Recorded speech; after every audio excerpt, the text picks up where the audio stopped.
number the aliens invaded with 100,000 warships. 3 hours later, humanity was the only fleet left, the last thing Fleet Admiral Yuki Tanaka expected to feel, staring at a view screen filled edge to edge with enemy hulls, was calm. 100,000 warships had dropped out of hyperspace above the colony world of New Meridian in 4 minutes, blotting out the stars like a plague of black locusts. Sensor operators stopped calling out contact numbers after the count passed 12,000. Somewhere in the crew pit, a young ensign was quietly crying. Tanaka keyed the fleet-wide channel, her voice steadier than she felt. "This is Tanaka. Hold formation, nobody fires until I give the order." 3 hours later, when the smoke finally cleared and the last debris fields stopped tumbling through the dark, there would be exactly one fleet left standing in this system, and it would not belong to the Kaelith Dominion, but none of this had begun that way.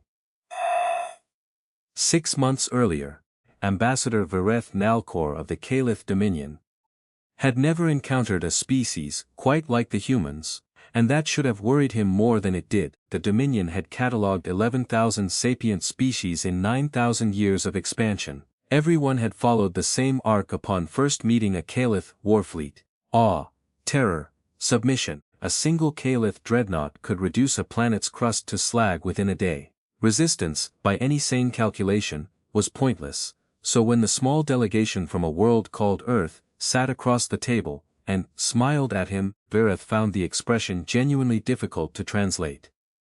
"You understand," Vareth said through the interpreter array, "that the Dominion does not request territory. It requires it." The lead negotiator, a broad-shouldered woman named Elena Reyes, with silver threading through dark hair, folded her hands calmly on the table. "We understand you've made that argument successfully 11,000 times," she said. "We're curious what happens on the 11,001st. Vareth's translator struggled with the tone. Defiance, humor, some combination his species had no word for? "I would strongly advise against finding out," he said. Her smile didn't waver. "Noted, we'll take it under advisement." The delegation left an hour later, having agreed to nothing. Vareth filed his report flagging the encounter as anomalous. His superiors filed it as irrelevant. Humans, they decided, simply didn't yet grasp the scale of the force gathering against them. They were wrong. Though not in the way anyone at Dominion Command could have predicted. For 4 months afterward, nothing happened. No further contact, no provocations, and no probing of Dominion territory either. Silence from a species facing annihilation should have meant one of two things, under Kaelith doctrine: total capitulation, or total preparation. No prior enemy had ever chosen the second path, because none had ever possessed the shipbuilding tempo to make it meaningful. What the War Council did not know was that Earth had been quietly building for 11 years, before first contact ever happened. Not because they'd known the Kaelith were coming. They hadn't, but after 4 centuries of nearly destroying itself, humanity had settled on one shared conviction: first contact would probably not unfold the way anyone hoped. So they prepared, quietly and redundantly. Admiral Tanaka had spent 6 of those years commanding a hidden shipyard buried inside a hollowed-out asteroid that, to any scan, looked like every other dead rock in the belt. The largest vessel to emerge from it was 4 kilometers of Layard armor and a drive built on a principle no other catalogued species had discovered. Controlled folding of local space-time, rather than the brute force hyperspace tunneling every known empire relied upon. Its name was Prometheus. It had never fired a shot in genuine anger. Until today, it had never needed to. When Dominion sensors first detected the human battle line above New Meridian, the readings triggered immediate confusion at Fleet Command. 41 ships, that was the entirety of what Kaelith scans could identify. Modest cruisers arranged in a formation that, by every metric of Dominion doctrine, was outright suicidal against a force 3 orders of magnitude larger. "They're not fleeing," Fleet Marshal Draxus Ergoth observed from the flagship. Ashes of submission. Draxus had overseen a conquest in the chimufest of 206 worlds. He had never once seen a defending fleet simply hold position and wait. "Orders, Marshal?" his tactical officer asked. "Advance to standard engagement range," Draxus said finally. "Let them see precisely what they chose to stand against." That, in hindsight, was the first mistake. the second was failing to notice that Dominion sensors had never once detected Prometheus, or its 17 sister vessels, which had folded space beneath the new meridian ecliptic 6 hours earlier and now sat in perfect stealth, less than 2 light minutes distant, running cold and silent. Nobody aboard the Dominion fleet knew what the humans were hiding, and by the time they understood, it no longer mattered. At 0600 ship time, the Kaelith Armada crossed into optimal engagement range, close enough for plasma lances to begin probing human shields. They never got the chance to fire in earnest. Tanaka's voice cut across the channel, calm as still water. Prometheus and escort squadron, break stealth. Fire pattern Kessler 7. Everyone else, hold the line and look scared. Elena Reyes, watching from the surface, allowed herself the faintest smile. Tanaka had insisted on that detail for months. The 41 visible ships needed to look exactly like what the Dominion expected. Brave, doomed, outmatched, 2 light minutes distant, 18 ships that officially did not exist, dropped their stealth fields at once. Draxus's sensor officer made a sound that wasn't quite a word. New contacts, Marshal. 18 vessels, the largest reads at 4 kilometers. Impossible, Draxus said, even as his display refused to lie. No species catalogued in this arm builds vessels that size without a decade of shipyard activity. We would have detected. They weren't visible, sir, that was rather the point. Prometheus opened fire 11 seconds later. Its weapon bore no resemblance to anything in the Dominion catalogue. A spinal-mounted graviton lattice cannon that didn't puncture shields so much as ignore them, warping space-time around the generators until they simply stopped functioning. The first shot took a Dominion battlecruiser in near total silence. Just a ship there. And then, a ship, folded down into wreckage the size of a ground car. 3,000 crew died in that instant. Status, Draxus barked, forcing his voice level even as 3 more capital ships vanished from his display in as many seconds. Marshal, the 41 ship formation. It isn't a defense line, it's a kill box. He was right. Tanaka's visible fleet had spent 4 months drilling a maneuver disguised as defense, drawing the Dominion vanguard into a dense cluster where Prometheus's 17 escorts could enfilade an entire flank at once. The Council had made a terrible mistake. Though they wouldn't fully understand how badly for another 2 hours, Draxus had commanded 206 conquests without ever once needing to improvise. Now, watching 11 capital ships crumple in under 90 seconds, he hesitated for the first time in 3 decades of war. Marshal, orders, full fleet advance, Draxus said. Overwhelm them with numbers. It was sound doctrine, on paper.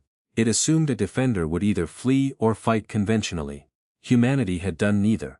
100,000 ships crowded into one zone weren't 100,000 threats. They were 1,000. By the 90-minute mark, Dominion losses had climbed past 4,000 vessels, and something worse than casualties was spreading through the fleet: doubt.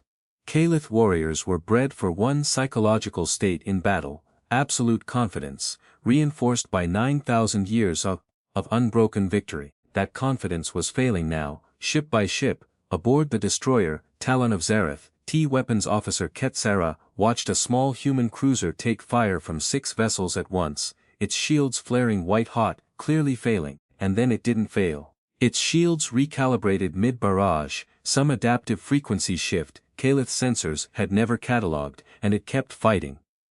They shouldn't be able to do that, Ketsara whispered. Everything changed in the next few seconds, though no one aboard the Talon understood it yet. That cruiser, callsign, Meridian's Hope, had taken catastrophic damage. Its captain, 26-year-old Marcus Webb, watched 3 of 4 engine sections go dark and understood another volley would end it. He could fall back. Or hold the line, buying Prometheus the 11 seconds its cannon needed to recharge for a shot at the Dominion command cluster on his flank. All hands, Webb said, voice steady, brace for impact. We're not moving. Meridian's Hope held for 11 seconds under fire that should have vaporized it in 3. It didn't survive the 12th. But Prometheus got its shot, collapsing 4 Dominion capital ships at once, including the command vessel coordinating the center formation. Marcus Webb and 41 crew died aboard. Meridian's Hope, their names would be read aloud that evening, remembered as the reason the center held. Aboard the Ashes of Submission, Draxus watched his display and, for the first time in his life, understood true fear. 6,000 ships lost. Then 9,000, smaller human vessels kept trading themselves for mere seconds, buying that impossible dreadnought time to keep firing. They are choosing to die for each other, Draxus said quietly. Marshal? His second-in-command, Vorn, asked. Nothing in our doctrine accounts for that. We conquered 11,000 species by convincing them resistance served no purpose. These creatures resist because it serves a purpose we don't calculate for. They are fighting for each other. By the 2-hour mark, losses had passed 40,000 ships. Draxus made the hardest calculation of his career, that feeding more vessels into the kill zone was no longer conquest. It was slaughter. Full withdrawal, he ordered. It should have ended the battle there. It didn't, not quite. Tanaka watched the Dominion formation begin to break and scatter toward hyperspace jump points, and felt something twist in her chest that wasn't triumph at all. Admiral, her tactical officer said carefully. They're retreating, do we let them go? Reyes's voice came through from the strategic center on the ground, quiet and tired. Yuki, talk to me. Tanaka closed her eyes for one long second. If we let them go, they regroup and come back with 3 times the fleet and no illusions left. If we destroy the retreating force, we become exactly the kind of enemy that has haunted 11,000 species before us. Fleet-wide, she said finally, cease fire on retreating vessels. Let the ones running, run. It was not mercy born of weakness. It was proving something the Dominion's doctrine had no framework for, that overwhelming force, wielded with restraint, was more frightening than force without it. At the 3-hour mark, the last organized Dominion resistance in the New Meridian system collapsed entirely. Of the 100,000 warships that had arrived that morning, sensor sweeps would later confirm 58,000 destroyed, 31,000 fled into hyperspace, and the remainder captured, crews alive, weapons powered down, offering the closest thing to formal surrender Kaelith protocol permitted, humanity's cost. 19 of the 41 visible ships. 3 of the 18 classified vessels, Marcus Webb's name was among 211, read aloud that evening at New Meridian, human voices carrying across a colony world, that, 3 hours earlier, every strategic model in Dominion Command had marked for glassing. Vireth Nalkor, watching the battle's aftermath from a diplomatic relay a safe distance away, found himself composing a very different report than the one he'd filed 6 months prior. They did not fight like a species trying to survive, he wrote. They fought like a species that had already decided survival was not the point. I do not yet have a word for what that something is. I recommend the Dominion find one, quickly, before we meet them again. 3 months later, in a Dominion Council chamber, that had not needed to discuss the concept of defeat, in 9,000 years, Vireth Nalkor stood before the War Council, and offered the closest translation his species possessed for what he had witnessed above New Meridian. The Kaelith language had no native word for it. He'd had to borrow the concept from the humans themselves, learning it from Elena Reyes during the surrender negotiations that followed the battle. He said it now. In halting Terran, because no word in any Dominion tongue carried the same weight, loyalty. The council chamber was silent for a long moment. They will not be the last species we underestimate, Vireth said quietly. But if the Dominion is wise, they will be the last one we underestimate twice. 9,000 years of conquest had taught the Kaelith Dominion exactly one lesson that mattered now, that overwhelming numbers meant nothing against an enemy who had already decided what they were willing to die for. Humanity had never needed 100,000 ships to win that day. They had only ever needed 41 who refused to run, and 18 who were never meant to be seen at all.